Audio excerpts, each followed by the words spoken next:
They said Iron Ridge Penitentiary was escape-proof. 30-foot walls, razor wire, guard towers watching every shadow. And beyond those walls? 50 miles of Colorado wilderness that killed experienced hikers. But they never counted on a banker with nothing left to lose. Some men break under injustice. Others learn to break the system back. This is the story of a man who lost everything, died on paper, and was reborn in darkness, with a very long memory and a gift for balancing books that were never meant to be balanced. Let's begin. The Denver courthouse smelled of old wood and broken dreams. Robert Mitchell sat motionless in the defendant's chair as Judge Harrison's voice cut through the September air like a blade. The jury has found you guilty of murder in the first degree. The court sentences you to life imprisonment without possibility of parole. The gavel fell with the finality of a coffin lid slamming shut. Bobby's hands remained folded on the polished table, his banker's composure intact even as his world collapsed. Around him, the courtroom erupted in whispers and shuffling papers. Reporters scribbled notes for tomorrow's headlines. Sarah's sister Margaret dabbed her eyes with theatrical precision, her testimony from 2 days earlier still echoing in Bobby's mind.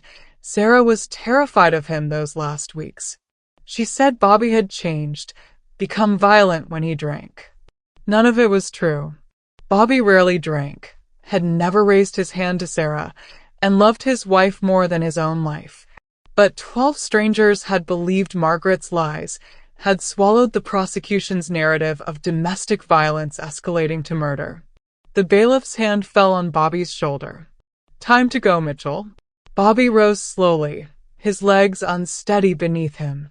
As the shackles clicked around his wrists, he caught sight of a familiar face in the gallery's back row.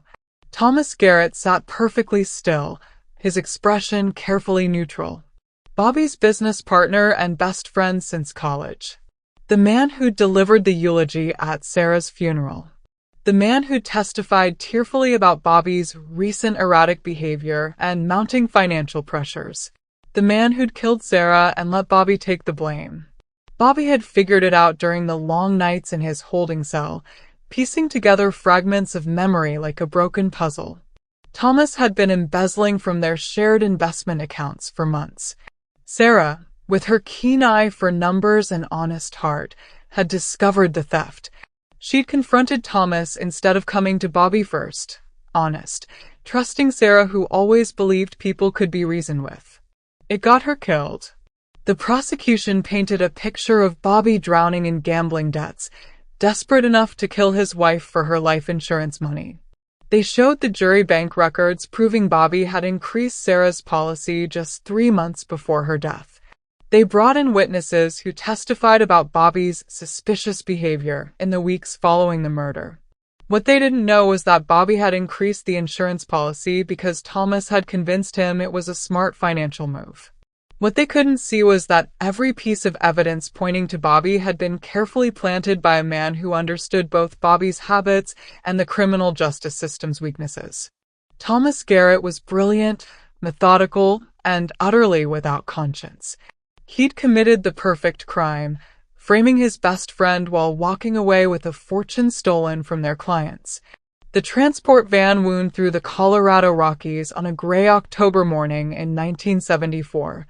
Bobby pressed his face to the barred window, watching aspens flutter gold against granite peaks. The mountains were beautiful and terrible, their beauty made painful by the knowledge that he might never see them again as a free man. Iron Ridge Penitentiary squatted against the mountainside like a concrete tumor. 30-foot walls topped with razor wire surrounded cell blocks that looked more like military bunkers than correctional facilities. Guard towers stood at each corner, their searchlights sweeping the yard even in broad daylight. The mountain setting wasn't chosen for its beauty. It was chosen because escape was impossible. The nearest town was 50 miles away across terrain that killed experienced hikers. "Welcome to the end of the line," muttered Guard Captain Stevens, riding in back with the new arrivals. "Ain't nobody ever escaped from Iron Ridge, and ain't nobody ever gonna." These mountains'll freeze you solid before you make it 5 miles. Bobby said nothing. He was already frozen, in every way that mattered. The intake process stripped away the last remnants of his old identity.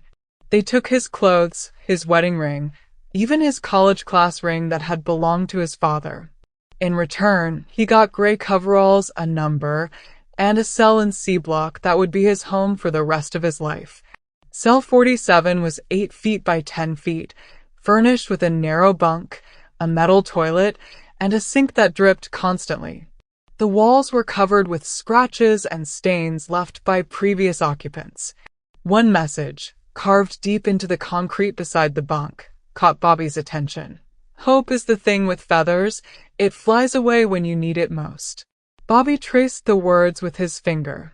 The prisoner who'd carved them was long gone, but his despair lingered in the concrete like a ghost. That first night, lying on the thin mattress and listening to the sounds of 100 desperate men trying to sleep, Bobby made a decision that would define the rest of his life. He would not break. He would not surrender. And someday, somehow, he would make Thomas Garrett pay for what he'd done. The system had failed him completely. His lawyer had been incompetent, the police had been lazy, and the jury had been gullible. If justice was going to be served, Bobby would have to serve it himself. But first, he had to survive. Prison was a university of survival, and Bobby's first lesson came courtesy of Sledge Morrison. Sledge was 300 pounds of muscle and meanness, a career criminal doing his third stretch for armed robbery. He'd been watching Bobby since intake, sizing up the new fish like a predator evaluating prey. The attack came on Bobby's 4th day, in the shower block where guards conveniently found reasons to be elsewhere. "Look what we got here," Sledge growled, his voice echoing off the wet tiles. "Pretty boy banker thinks he's better than us." Bobby tried reasoning first, his banker's instinct to negotiate, to find common ground. "I don't want any trouble. I just want to do my time quietly." Sledge's laugh was like gravel in a cement mixer. "Quietly? Boy, you killed your own wife. That makes you lower than a child molester in here. And we don't tolerate wife killers." The beating that followed left Bobby with 2 cracked ribs, a split lip that required 12 stitches, and a lesson in prison economics he'd never forget. Respect wasn't earned through politeness or reason. It was purchased with violence or clever maneuvering, and Bobby had neither to offer. His cellmate, Danny Kowalski, watched Bobby tend his wounds that evening with professional interest. Danny was a wiry car thief from Chicago with quick hands, quicker wit, and the survival instincts of an alley cat. He'd been inside for 3 years and knew every angle, every scam, every way to make prison life bearable. "You handled that all wrong," Danny said, unwrapping a candy bar he'd somehow acquired despite having no money on his books. "You tried to talk your way out. Can't reason with animals."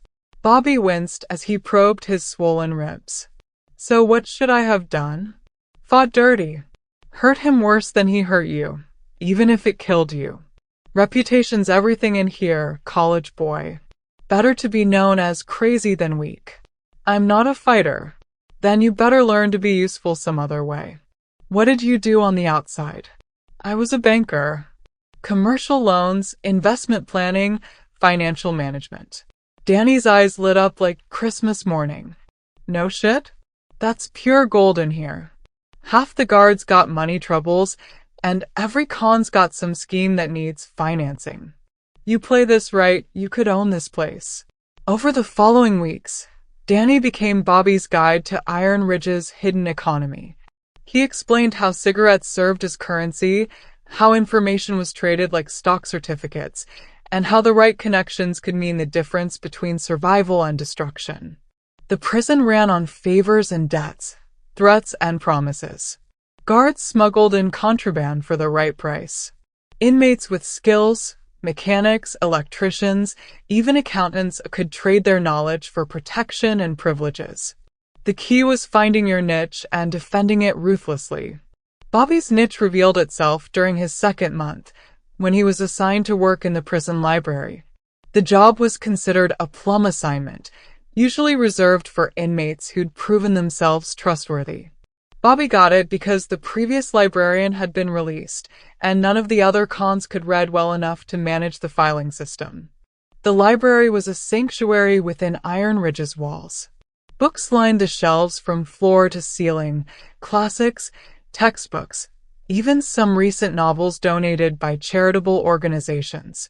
But more importantly, the library contained prison records, administrative files, and financial documents that most inmates never saw. It was here that Bobby met Frank Sullivan. Frank was 60 years old, with silver hair and the steady hands of a master craftsman. He'd been a professional safecracker before his arrest, one of the best in the business until arthritis and bad luck landed him in Iron Ridge. He was serving his final stretch, 8 years for his last job, and had the patience that only comes from accepting your circumstances completely. The secret, Frank told Bobby one evening as they sat among the stacks, is thinking long-term. Most cons want everything right now. They get impatient, get sloppy, get caught.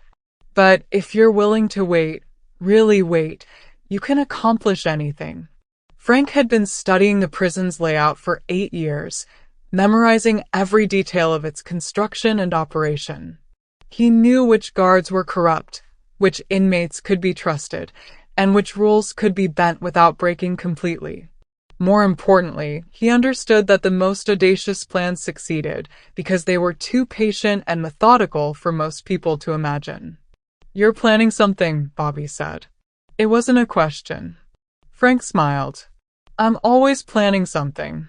Question is, what are you planning?" Bobby looked around the library, at the books that represented knowledge and freedom and hope. "I'm planning to get out of here. And when I do, I'm going to destroy the man who put me here." "Good," Frank said. "But first, you need to learn how this place really works." Bobby's education accelerated rapidly. From Danny, he learned the art of reading people, how to spot weakness, identify opportunity, and navigate the complex social hierarchies that govern prison life. From Frank, he learned patience and planning, how to think in terms of years rather than days. But Bobby's most important education came from an unexpected source, Warden Harold Briggs himself. Warden Harold Briggs was a thin, nervous man who'd inherited Iron Ridge from his predecessor and run it like a personal kingdom. He lived in a house on the prison grounds, drove a new Cadillac every year, and wore suits that cost more than most guards made in a month. The problem was mathematics. Briggs was excellent at corruption but terrible at arithmetic. Bobby's introduction to the warden came 6 months into his sentence, when Briggs needed help with the prison's bookkeeping. The previous accountant had been transferred, and none of the remaining staff could balance the books properly. "Mitchell," Briggs said during their first meeting in his paneled office, "I hear you understand numbers." "Yes, sir." "Good. The state auditors are coming next month, and our books are complicated. I need someone who can make sense of them." Bobby understood immediately. The books weren't complicated. They were cooked. Briggs had been skimming from commissary funds, taking kickbacks from contractors, and generally treating the state treasury like his personal piggy bank. "I'll need access to all the financial records," Bobby said. "Whatever you need.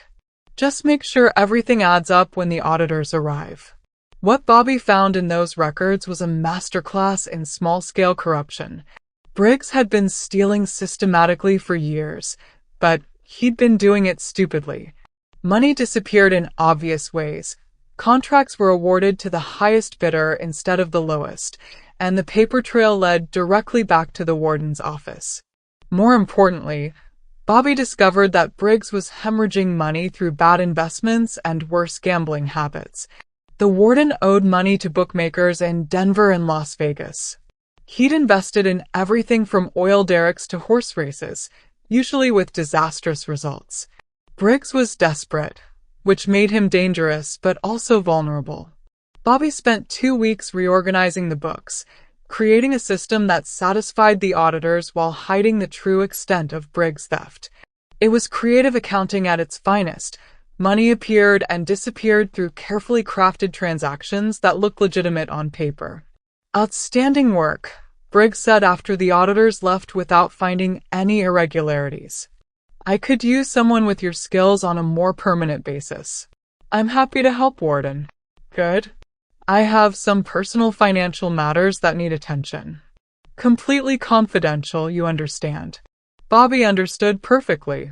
Briggs was offering him a chance to manage the warden's private corruption, which meant access to bank accounts, investment records, and financial information that could be incredibly valuable. Of course, sir. I'm very discreet. That evening, Bobby shared his discovery with Danny and Frank in the library. You're playing with fire, Danny warned. Briggs finds out you're planning to cross him, you'll end up in solitary for the rest of your sentence.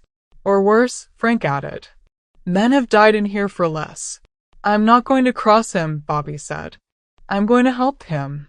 I'm going to help him so much that he becomes completely dependent on me. And then, when the time is right, I'm going to take everything he has. Frank nodded slowly. That's thinking long term. But you'll need more than financial manipulation to get out of here. Bobby looked around the library, his eyes settling on the architectural drawings filed behind the librarian's desk. Iron Ridge had been built in phases over several years, and the original blueprints showed details that might have been forgotten by current staff. I know, he said. But money is just the beginning. Bobby's study of Iron Ridge's blueprints revealed something interesting. The prison had been built over the foundations of an earlier structure. In the 1940s, the site had housed a military installation, a radar station monitoring the approaches to Denver.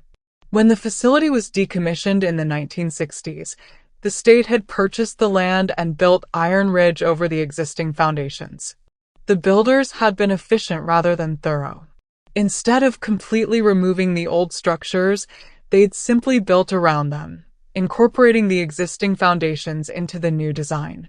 This created a maze of forgotten spaces, abandoned utility tunnels, and structural gaps that existed beneath the prison floors. Bobby's cell sat directly over one of these gaps. He discovered it by accident on a cold March night in 1976, 18 months into his sentence. Unable to sleep, he'd been pacing his narrow cell when he noticed a hollow sound coming from beneath the floorboards near his bunk.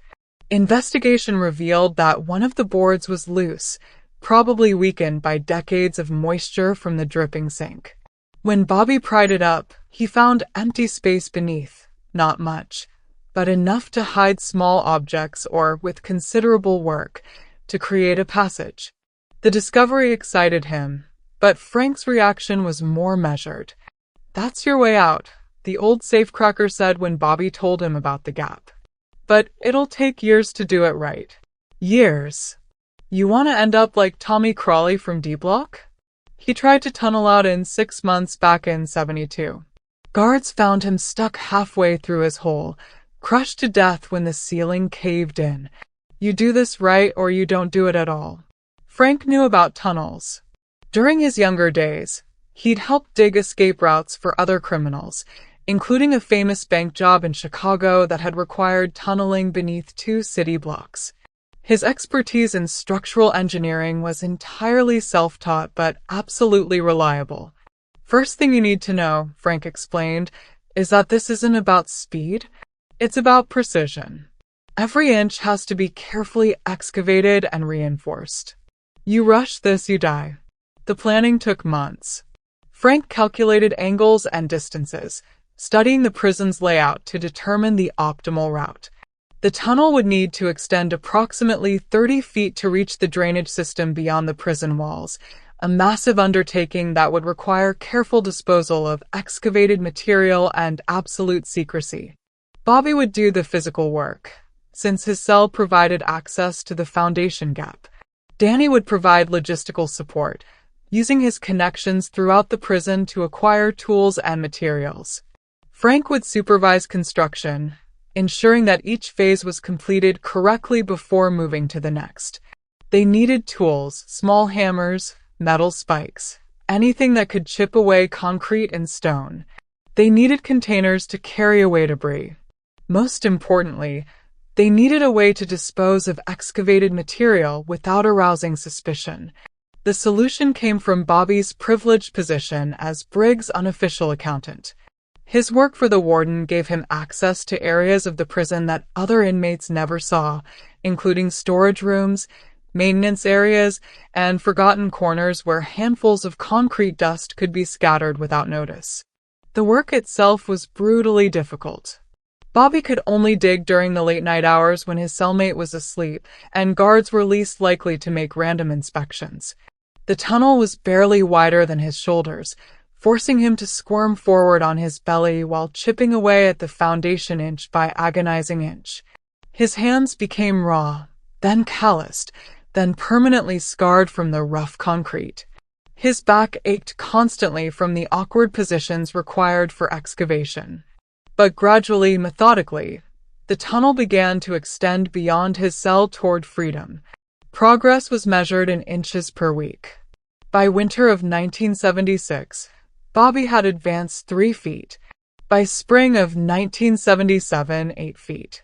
The tunnel curved to follow an old utility easement that Frank had identified in the architectural drawings, heading toward a drainage culvert that emptied beyond the prison walls.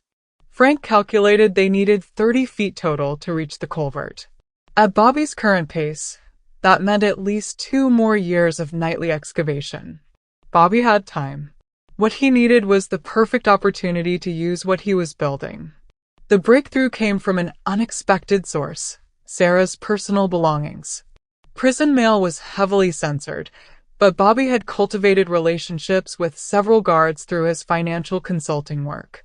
One of them was Officer Jim Peterson, a young man from Denver who Bobby had helped secure a favorable car loan. Peterson mentioned Sarah's belongings during a casual conversation in the library. "Shame they're just sitting there in evidence storage," he said. "Department's supposed to return personal effects to family after the trial, but her sister never bothered to collect them." Bobby's pulse quickened. "What kind of personal effects?" "The usual stuff. Letters, jewelry, photo albums. Some books, I think. Been sitting there for 2 years now."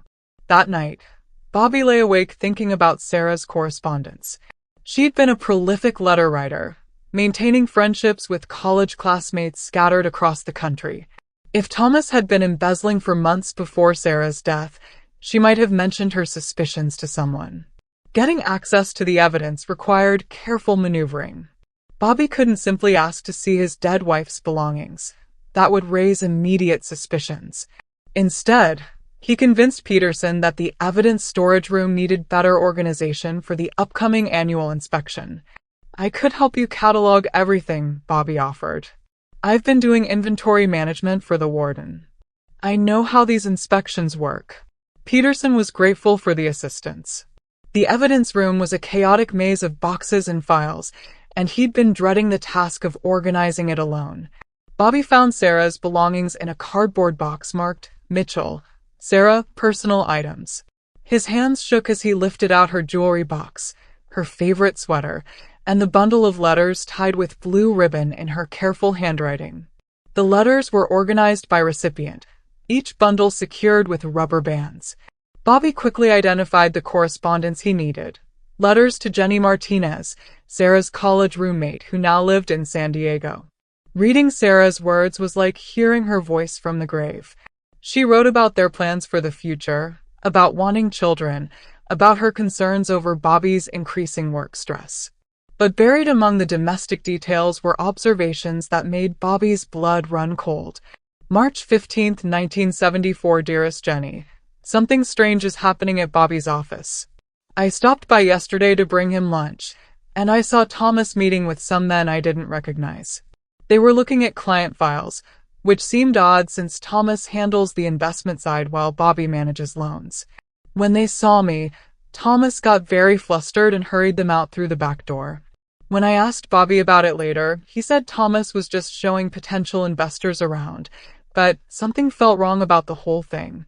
April 3rd, 1974. Jenny, I think Thomas is stealing from the business. I know that sounds terrible, but I've been going through Bobby's files when he works late, and there are discrepancies in several client accounts. Money that should be there isn't. Large amounts, Jenny, enough to ruin people's retirements and children's college funds. Bobby trusts Thomas completely, treats him like a brother. I don't know how to tell him that his best friend might be betraying him. April 20th, 1974. I confronted Thomas today. God help me, I know it was a mistake the moment I did it. He became furious when I told him what I'd discovered in the account records. He said I was imagining things, that I didn't understand business finances. But I know what I saw, Jenny. He's been moving client money into accounts I've never seen before, hiding it somehow. I think he's planning to disappear with everything. Thomas told me that if I caused trouble for him, I would regret it deeply. There was something in his eyes when he said it that terrified me. Not anger, something colder. I'm scared, Jenny. I'm scared of what he might do if I tell Bobby what I know. But I can't let him steal from innocent people. These are families trusting us with their life savings. The letter was dated 5 days before Sarah's murder. Bobby's hands trembled as he folded the pages. Sarah had died because she was honest and brave and foolish enough to confront a killer instead of going to the authorities. Thomas had murdered her to protect his secret, then orchestrated Bobby's conviction to eliminate the only person who might eventually uncover the truth. The letters were proof of Bobby's innocence, but they were also evidence in a closed case. Using them would require explaining how he'd obtained them, which would destroy Peterson's career and eliminate Bobby's access to information. But the letters gave Bobby something more valuable than legal vindication. They gave him absolute certainty that his planned revenge was justified. Thomas Garrett had stolen from clients, murdered an innocent woman, and destroyed Bobby's life to cover his tracks. If the justice system couldn't or wouldn't punish such crimes, Bobby would handle the matter personally. By November 1978, Bobby's preparations were nearly complete. The tunnel stretched 28 feet from his cell toward the drainage system, carefully reinforced with metal strips salvaged from prison maintenance projects. Bobby had become an expert at moving through confined spaces, his body lean and hard from 4 years of prison routine and nightly excavation work. The financial trap was ready as well. Warden Briggs' money was distributed across dozens of accounts, all controlled through shell companies that Bobby had created using forged documents and his access to official letterhead. A single phone call would trigger a cascade of transfers that would empty every account and route the funds through an untraceable maze of transactions. Bobby had even established his new identity. Using his access to prison records, he'd found documentation for deceased inmates whose deaths hadn't been properly reported to outside agencies. Robert Mitchell would die in Iron Ridge, but Richard Morris would walk away with a clean slate and substantial financial resources. Everything was in place. Bobby needed only the right moment to execute his plan. That moment arrived with the first blizzard of winter. Colorado mountain storms were legendary for their ferocity, but this one was exceptional even by regional standards. Snow fell in sheets so thick that visibility dropped to zero. Winds howled through the peaks at 60 miles per hour, driving temperatures to 30 degrees below zero. The storm created a crisis that would provide Bobby with perfect cover for his escape. Iron Ridge's heating system, installed in the 1960s and poorly maintained since then, failed completely on the second night of the blizzard. With pipes freezing throughout the facility, Warden Briggs faced the prospect of inmates dying from exposure in their cells. Emergency repairs required all available personnel, including guards who normally patrolled the interior perimeters. More critically, the storm knocked out telephone service to the prison. The emergency radio functioned, but all routine communications were severed. If Bobby moved quickly, he could execute his financial plan and escape before anyone realized what had happened. He made his final preparations on the third night of the storm. Danny and Frank knew this was the moment. Bobby could see it in their faces when they gathered in the library during the evening's abbreviated recreation period. "You sure about this timing, college boy?" Danny asked, his voice barely above a whisper. That storm will kill you faster than any guard will. The storm is my ally, Bobby replied. Zero visibility means no pursuit. By the time they can mount a proper search, I'll be long gone. Frank handed him a small package wrapped in oilcloth. Compass and waterproof matches. Don't lose either one. What about you two? Frank's got 4 months left on his sentence, Danny said. I've got 16. We'll serve our time and meet you on the outside. They discussed this scenario extensively. If anyone questioned them, Danny and Frank would claim complete ignorance of the escape. They'd served their time honorably and earned their freedom through the system. There's something I need to leave behind, Bobby said. A message in case something goes wrong. He pulled out a worn copy of The Count of Monte Cristo that he'd been reading during quiet moments in the library. Opening to page 276, he wrote in tiny letters along the margin. The count was wrong. I'm balancing the books elsewhere. RM. Below that, he added a series of numbers, latitude and longitude coordinates marking a location 50 miles south of Iron Ridge where he'd hidden supplies during a work detail 2 years earlier. Frank took the book. We'll find this when we get out. Bobby shook hands with both men. They'd become more than friends during 4 years of shared captivity. They were brothers in the truest sense, bound together by mutual dependence and common cause. See you on the outside, Danny said. Bobby hoped that would prove true. At 2:47 a.m. on November 18, 1978, Robert Mitchell began his final journey through the tunnel beneath Iron Ridge Penitentiary. The storm continued to rage above ground, but Bobby was prepared. He wore stolen maintenance coveralls that would help him blend in if spotted, had blackened his face with shoe polish, and wrapped his hands in strips of cloth to protect them during the crawl. Moving through the tunnel felt like being reborn. Every forward movement killed Robert Mitchell, the convicted murderer, a little more. By the time he reached the drainage culvert, Richard Morris would be fully alive. The tunnel was his masterpiece, 2.5 years of patient work compressed into 30 feet of carefully reinforced passage. He knew every inch by touch, every place where the walls narrowed or debris had accumulated. The culvert was half filled with rushing water from snowmelt, but Bobby had anticipated this complication. He'd waterproofed his few possessions in plastic bags stolen from the kitchen commissary. Everything he owned in the world fit in a small backpack: Frank's compass and matches, a change of civilian clothes, $400 in cash saved from his prison wages, and a single photograph of Sarah taken on their wedding day.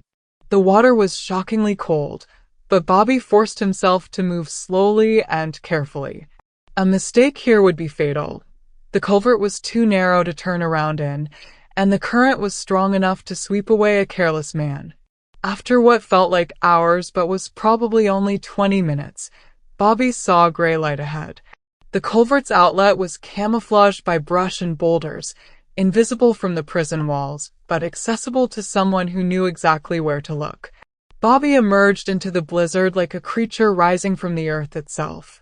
The storm was worse than he'd imagined.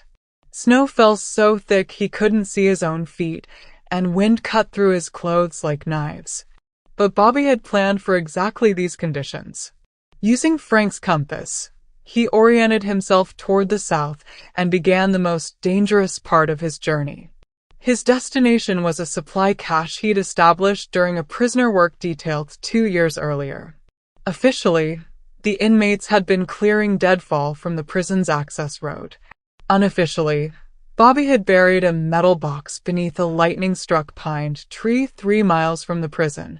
The cache contained additional clothing, more cash, false identification papers created using his access to prison records, and most importantly, detailed plans for disappearing into 1970s America. Finding the tree in a blizzard was nearly impossible, but Bobby had memorized every landmark along the route. He walked for 4 hours through snow that sometimes reached his waist, guided only by compass bearings and intimate knowledge of the terrain. When he finally found the cache, Bobby was hypothermic and exhausted, but he was also free. The false papers identified him as Richard Morris, a construction worker from Nebraska. The additional cash would buy transportation and temporary shelter. But Bobby's real resources were waiting in the shell companies he'd created using Warden Briggs' stolen money. As dawn broke gray and cold over the Colorado mountains, Bobby made the phone calls that would complete his financial plan. The payphone outside Mel's truck stop crackled with static, but the connection held. Bobby fed quarters into the slot and dialed the first number from memory. First National Bank of Denver Customer Service. This is Richard Morris calling about the Rocky Mountain Holdings account. Authorization code 77 Alpha 9. I need to execute some previously arranged transfers. Bobby had been rehearsing this conversation for months. His voice was calm and professional, exactly what a bank employee would expect from a legitimate business customer making routine transactions. The transfers began immediately. Money flowed from Briggs' personal accounts into the shell companies Bobby had created, then out again through a carefully orchestrated maze of intermediate banks and holding companies. Each transaction was perfectly legal on paper, authorized by documents Bobby had prepared months in advance using the warden's forged signature. Within 3 hours, Harold Briggs went from wealthy to bankrupt. Every penny of the warden's ill-gotten fortune, nearly $300,000 accumulated through years of systematic corruption, had been redistributed to accounts controlled by Richard Morris. The beauty lay in the complexity. By the time anyone realized what had happened, the money would be scattered across a dozen states through legitimate banking channels. Bobby made one final call, this time to Iron Ridge itself.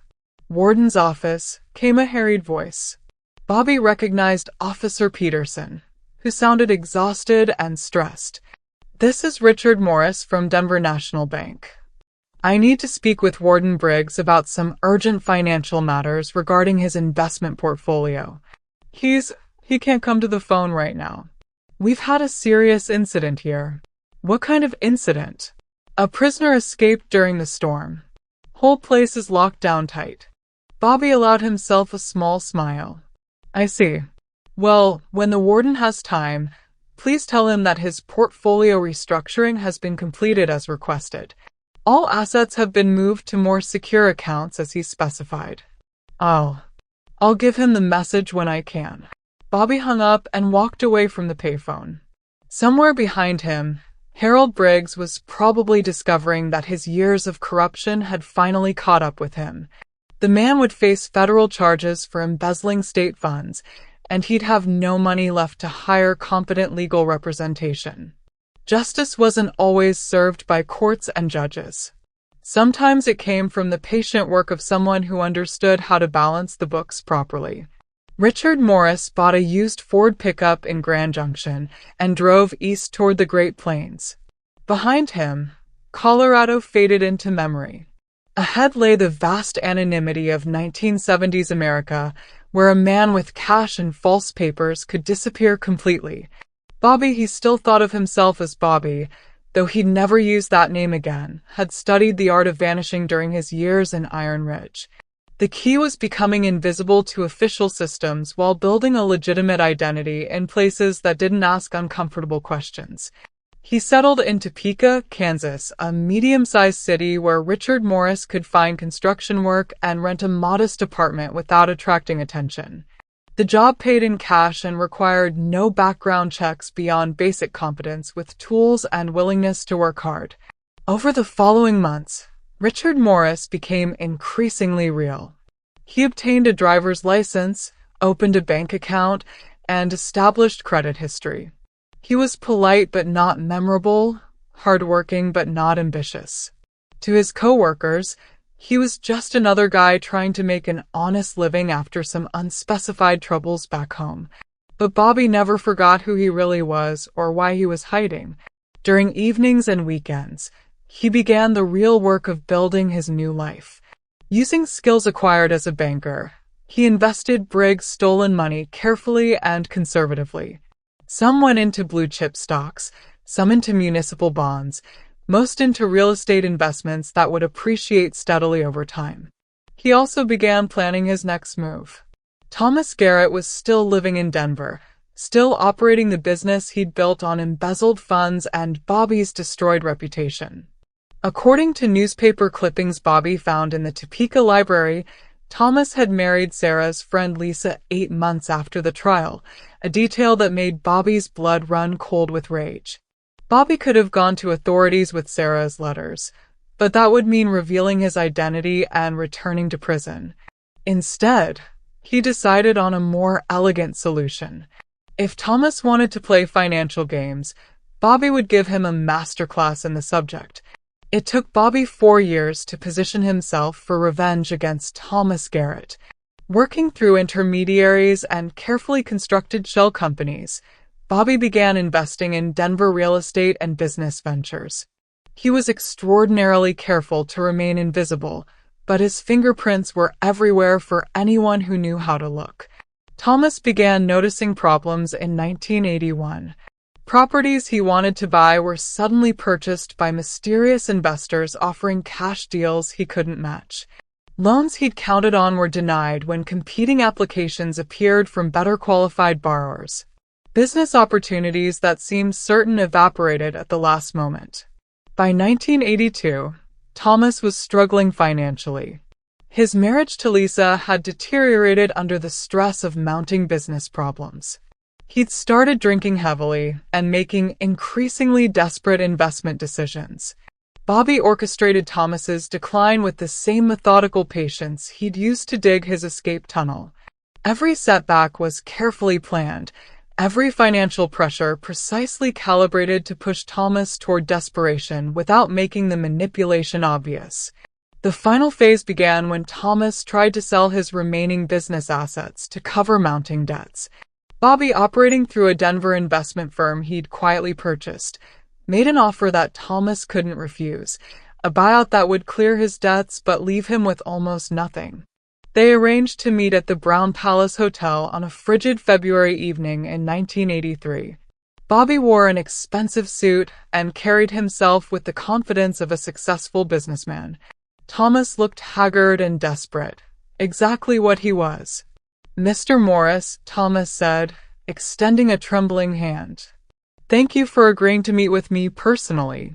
Bobby shook the hand that had killed his wife, fighting the urge to crush it in his grip. "Mr. Garrett, I understand you're looking to liquidate your holdings." For an hour they discussed assets and liabilities, market conditions, and future prospects. Bobby played his role perfectly, the shrewd investor willing to take a calculated risk on distressed properties. Thomas grew increasingly animated as he sensed salvation within reach. "I have to ask," Bobby said as they prepared to finalize the deal, "what happened to your business? You had quite a reputation a few years ago." Thomas's face darkened. "Bad luck. Some very bad luck. My former partner he caused problems that took years to sort out." "Your partner?" "Bobby Mitchell. You might have read about the case. He murdered his wife and nearly destroyed our business before he was caught." Bobby leaned back in his leather chair, studying Thomas with apparent interest. "I remember that case. Quite shocking. You must have been devastated." "It was a nightmare. Bobby was like a brother to me.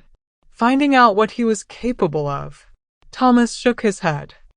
"I've never trusted anyone the same way since." "Understandable. It must have been difficult rebuilding after such a betrayal." "Impossible, really. The scandal followed me everywhere. Clients stopped trusting our firm. I've been fighting uphill ever since." Bobby nodded sympathetically. "Well, everyone deserves a second chance. I'm prepared to move forward with our agreement." As Thomas signed the papers that would transfer his remaining assets to Bobby's shell company, his hands shook with relief. He was selling everything he'd built for a fraction of its true value, but it would clear his debts and give him a chance to start over. "There's one more thing," Bobby said casually as they stood to leave. "I mentioned this deal to an associate who knew your former partner." Thomas went rigid. "What kind of associate?" "Someone who corresponded with Bobby Mitchell while he was in prison. Fascinating conversations, apparently. Mitchell had some very interesting theories about what really happened to his wife." The color drained from Thomas's face. "I don't understand." Bobby smiled, and for the first time, allowed his true feelings to show in his eyes. "Of course you don't. I just thought you should know that some people never stop thinking about the past. Some men never forget when they've been wronged." Thomas stumbled from the hotel looking like he'd seen a ghost. In a way, he had. Within 24 hours, Thomas Garrett was found dead in his apartment, apparently from a heart attack brought on by alcohol and acute stress. He was 36 years old. Bobby felt no satisfaction in Thomas's death. The man had destroyed himself through guilt and terror, exactly as Bobby had intended. It was justice of a sort, but it couldn't bring Sarah back or restore the life they'd planned together. With Thomas dead and his revenge complete, Bobby turned his attention to helping others trapped by the same broken system that had nearly destroyed him. Operating through multiple identities and shell companies, he began financing legal challenges for wrongfully convicted prisoners. His money paid for private investigators, competent attorneys, and expert witnesses who could re-examine evidence that public defenders had missed or ignored. Bobby was particularly interested in cases involving financial crimes, domestic violence allegations, and prosecutorial misconduct. He understood how easy it was for innocent people to be swept up in a system that prioritized convictions over truth. His first major success came in 1984, when his investigators uncovered evidence that exonerated a man who'd spent 8 years in prison for embezzling from his employer. The real thief was the company's accounting manager, who'd manipulated the books to frame his subordinate when an audit grew too close to the truth. Bobby also established a network of safe houses and support systems for newly released inmates who had nowhere to go. He understood the challenges of rebuilding a life after incarceration, especially for those who'd been wrongfully convicted and lost everything while fighting to prove their innocence. The work was deeply satisfying in ways that banking had never been. Bobby was using his skills and resources to balance scales that the official justice system had tilted incorrectly. He was creating a kind of underground railroad for the legally enslaved. But his most ambitious project was still taking shape. In 1985, 11 years after his conviction, Bobby made his first trip back to Colorado. He traveled as Richard Morris, successful businessman and philanthropist, ostensibly visiting Denver to explore investment opportunities. In reality, he was conducting reconnaissance for his most dangerous plan yet. Iron Ridge Penitentiary still squatted against the mountainside like a concrete cancer, but Bobby had learned that the facility was scheduled for major renovations, including modernization of the antiquated infrastructure that had made his escape possible. More importantly, he learned that Danny Kowalski and Frank Sullivan were both scheduled for release within the next 18 months. Bobby had maintained careful contact with his former cellmates through coded messages and intermediaries. They'd served their time without incident, model prisoners who'd earned early release through good behavior and participation in rehabilitation programs. But Bobby knew they'd face enormous challenges on the outside. Ex-cons in the 1980s faced systematic discrimination in employment, housing, and virtually every aspect of civilian life. Danny and Frank would need help transitioning to freedom, and Bobby intended to provide it. He established a legitimate construction company in Denver, complete with government contracts and steady work for men with criminal backgrounds who were willing to work hard and stay clean. On paper, Morris Construction was exactly what it appeared to be. In practice, it was a front for Bobby's continued operations against corrupt officials and wrongful convictions. The company's first major project was renovating a warehouse that would serve as headquarters for Bobby's expanded activities. Hidden within the legitimate business was a sophisticated operation staffed by ex-cons, private investigators, retired police officers who'd grown disgusted with corruption, and attorneys who believed the system needed radical reform. Bobby was building an organization that could take on cases too politically sensitive or financially unrewarding for traditional legal channels. He was creating a shadow justice system for people the official system had failed completely. Danny Kowalski walked out of Iron Ridge on a sunny morning in March 1986, carrying everything he owned in a cardboard box. Waiting for him in the parking lot was a man in an expensive suit driving a new pickup truck. "Need a ride?" the man asked. Danny studied the stranger's face for a long moment before recognition dawned. "Well, I'll be damned. College boy." Bobby smiled. "It's Richard now. Richard Morris. And you need to decide if you're ready for a legitimate job with legitimate pay, or if you're planning to go back to stealing cars. Depends on the job. Construction work. Hard but honest. Good benefits, steady pay, and nobody asks uncomfortable questions about your past." Danny climbed into the truck. "Sounds too good to be true." "It's not. But there are some conditions. You stay clean, you show up on time, and you don't ask too many questions about where the money comes from." "What about Frank?" "He gets out in 6 months. Same offer applies to him." They drove in comfortable silence through the Colorado mountains, two men who'd shared the worst experience of their lives and somehow survived it together. Danny had aged in prison, his hair now gray and his face lined with decades of hard living. But his eyes were clear and alert, still taking in every detail of his surroundings. "You did it," Danny said finally. "You actually beat the system." "I beat part of it. The system's still out there, still destroying innocent people every day." "So what now?" Bobby pulled off the highway at a scenic overlook and parked. Below them, Denver spread across the plains like a concrete prairie, its skyline glittering in the afternoon sun. "Now we fix what we can," Bobby said. "One case at a time, one life at a time. The system failed us, but that doesn't mean we have to fail each other." Danny nodded slowly. "You're talking about going after cops and prosecutors. That's dangerous work.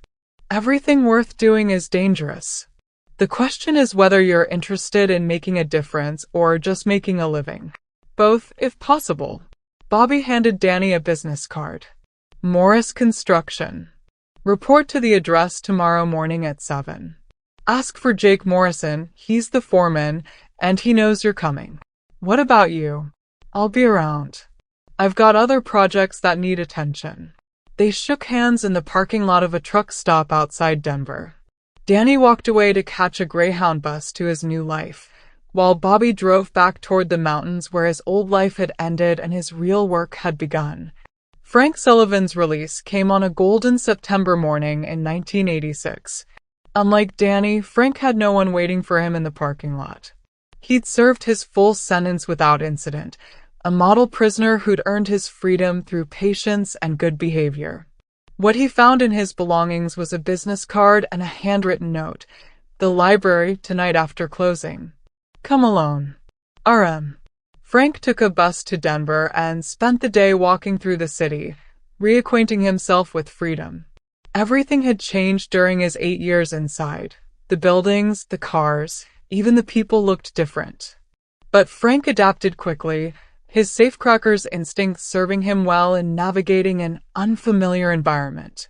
The Denver Public Library closed at 9 p.m. Frank waited until the last patron left, then used skills he'd developed over decades of illegal entry to slip inside through a service door that hadn't been properly secured. He found Bobby waiting in the rare books section, sitting at a table surrounded by volumes of legal precedents and criminal justice reform studies. "You look good," Frank said, settling into a chair across from his former cellmate. "Success agrees with you. So does freedom. How are you adjusting?" "Still getting used to doors that aren't locked. But I'll manage." Bobby slid a folder across the table. "Job offer. Construction work, but not the kind you might expect." Frank opened the folder and found blueprints for a courthouse renovation project, complete with detailed security assessments and structural analyses. "You want me to case a courthouse? I want you to help me understand how evidence gets lost, how files disappear, and how the truth gets buried under layers of bureaucratic incompetence." "That's not construction work. It's reconstruction work." We're rebuilding lives that the system destroyed. Frank studied the blueprints with professional interest. His years as a safecracker had given him an intimate understanding of building security, while his time in prison had taught him exactly how the justice system could be manipulated by people with patience and planning. "This is dangerous," he said finally. "Everything worth doing is dangerous." "Danny already give you that answer?" Bobby smiled. "Great minds think alike." Frank closed the folder. "What's the real target here?" "District Attorney Carl Morrison. He's built his career on high-profile convictions, and he's not too particular about whether the people he convicts are actually guilty." Evidence. 3 cases in the last 2 years where exonerating evidence disappeared from court files. 5 witnesses who suddenly developed memory problems after visits from Morrison's investigators. And 1 prosecutor who tried to blow the whistle and ended up facing ethics charges that destroyed his career. Frank nodded slowly. "What do you need from me?" Morrison keeps insurance files in a safe in his office. Insurance against the day someone might challenge his methods. I need to know what's in that safe. And if we find evidence of corruption, we make sure it reaches the right people. Journalists, federal prosecutors, anyone who can use it to clean house. Frank leaned back in his chair, studying Bobby's face in the dim library lighting. "You know this won't bring Sarah back." "I know. But it might prevent other innocent people from losing everything like I did. And if we get caught, then we go back to prison, and at least we'll know we tried to make a difference." Frank was quiet for a long moment, considering the risks and potential rewards. Finally, he reached across the table and shook Bobby's hand. "When do we start?" Planning the courthouse infiltration took 6 months of careful preparation. Frank spent weeks studying the building's security systems, guard rotations, and structural vulnerabilities. His decades of criminal experience, combined with legitimate access as a construction worker on the renovation project, gave him unprecedented insight into the target. Bobby handled intelligence gathering, using his network of private investigators and reform-minded attorneys to map Morrison's organization and identify potential allies within the system. He also established secure communication channels and escape routes in case the operation went wrong. Danny provided logistical support, coordinating equipment purchases, and maintaining the cover story that justified their presence near the courthouse during construction hours. The break-in itself was scheduled for a Friday night in March 1987, when most of the building would be empty except for a single security guard who Frank had observed sleeping through most of his shifts. They entered through a construction access point that Frank had left unsecured earlier in the day. Moving through the darkened courthouse felt like navigating a tomb. Every footstep echoed off marble floors, and every shadow seemed to hide potential discovery. Morrison's office was on the 3rd floor, behind a door that would have challenged most burglars but presented no difficulty for someone with Frank's expertise. The safe was hidden behind a portrait of the district attorney shaking hands with the governor, exactly where Frank's reconnaissance had indicated. Opening the safe took 20 minutes of careful work with tools that Frank had crafted specifically for this job. Inside, they found exactly what Bobby had hoped for: files documenting Morrison's systematic abuse of prosecutorial power. There were records of evidence suppression, witness intimidation, and collaboration with corrupt police officers who planted or manufactured evidence. Most damning were Morrison's own notes, written in his distinctive handwriting, detailing strategies for convicting defendants regardless of their actual guilt. Bobby photographed everything, using a camera designed for covert documentation work. The original files had to remain in place to avoid alerting Morrison that his secrets had been compromised. They were inside the courthouse for less than an hour, but it felt like a lifetime. As they slipped away into the Denver night, Bobby carried with him evidence that could destroy one of the state's most powerful prosecutors and potentially overturn dozens of wrongful convictions. The first newspaper article appeared 3 weeks later, when an investigative journalist received an anonymous package containing photocopies of Morrison's most incriminating files. The headline read, "Prosecutors' Secret Files Reveal Systematic Corruption."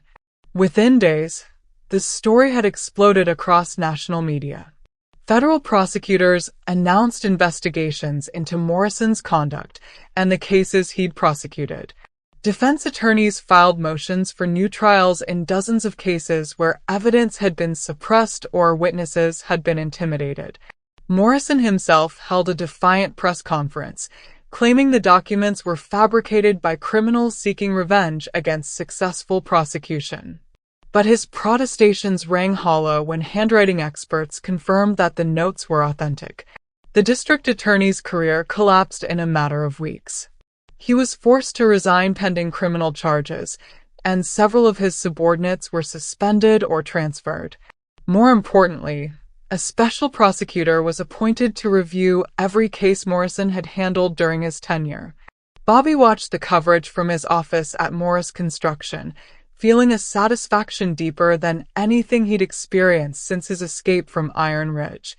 This was justice in its purest form, not revenge against personal enemies, but accountability for those who'd abused the public trust. Over the following months, 17 wrongfully convicted defendants were released from prison when reviews of Morrison's cases revealed systematic evidence suppression. 3 corrupt police officers were indicted for perjury and evidence tampering. The scandal triggered reforms in prosecutorial oversight that would protect future defendants from similar abuse. But Bobby's work was far from over. Morrison's files had revealed connections to corruption in other jurisdictions, other prosecutors who'd learned similar tactics from Morrison's example. The network of official corruption extended throughout the criminal justice system, and dismantling it would require years of careful investigation and strategic action. Bobby began planning his next operation even as he savored the success of his first major strike against the system that had nearly destroyed him. October 1989, 15 years after conviction. Bobby stood on the observation deck of Iron Ridge Penitentiary's new visitor center, looking down at the facility where he'd spent the worst and most transformative years of his life. The prison had been extensively renovated, its brutal concrete facade softened with landscaping and modern amenities designed to make incarceration slightly more humane. He was here as Richard Morris, successful businessman and criminal justice reform advocate, touring the facility as part of a legislative committee studying prison conditions. None of the current staff recognized him, and his former cell had been converted into office space during the renovation. The tunnel he'd dug was long since discovered and filled with concrete, but its legacy lived on in the work he'd built upon his escape. Morris Construction had grown into a multi-million-dollar operation that employed hundreds of ex-convicts and provided them with legitimate careers and second chances.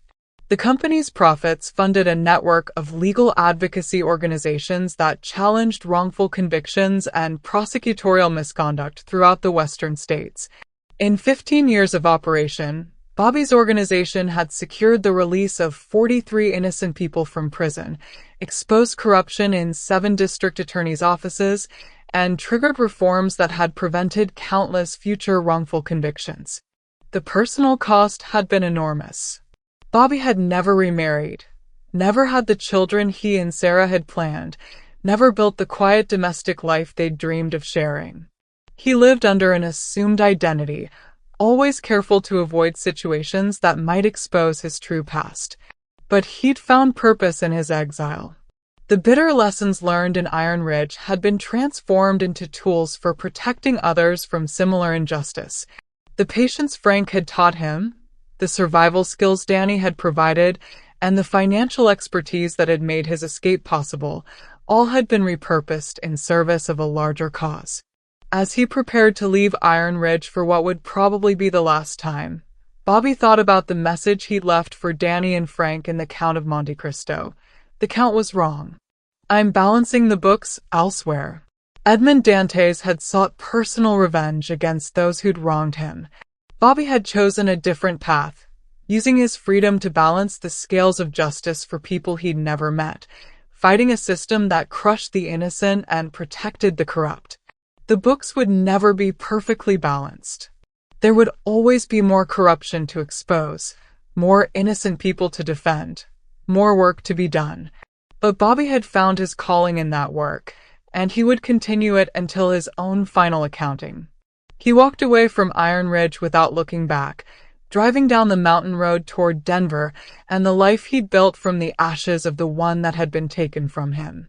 Behind him, the prison held its secrets and its ghosts. Ahead lay the continuing struggle for justice in a world that too often settled for the mere appearance of it.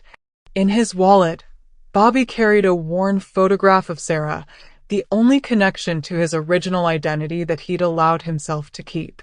She would have been proud of what he'd accomplished, he thought.